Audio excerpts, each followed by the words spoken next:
মক্কা বিজয়ের দিন সব কাফির মুশরিক গুলো আল্লাহ রাসূল সাল্লাল্লাহু আলাইহি ওয়াসাল্লামের পায়ের সামনে থার থার করে কাঁপছিল। সবাই ভেবেছে আমরাও যেরকম পাষাণ, মুহাম্মদ মনে হয় তাই করবে, আমাদেরকে এবার কচুকাটা করবে। আল্লাহর রাসূল মক্কার কাফির মুশরিকদের এই দৃশ্য দেখে ঘোষণা দিয়ে দিলেন, ইযহাবু লা তাসরিবা আলাইকুমুল ইয়াওম, আজকে তোমাদের উপর আমার কোনো প্রতিশোধ নাই। ইযহাবু ফাআনতুমুত তালাকা, আমি তোমাদেরকে স্বাধীন করে দিলাম। ঐতিহাসিকরা বিশ্বনবীর এই বিশাল দিলদরিয়া দেখে অবাক হয়েছে।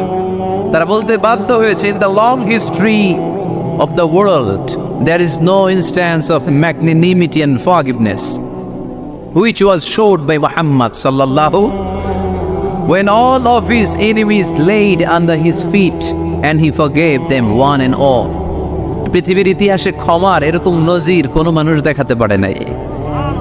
যখন তার ঘোর শত্রুরা তার পায়ের সামনে বসে থারথার করে কাঁপছিল, তিনি চাইলেই পিষে মারতে পারতেন, কিন্তু তা না করে তিনি ক্ষমা করে দিয়েছেন।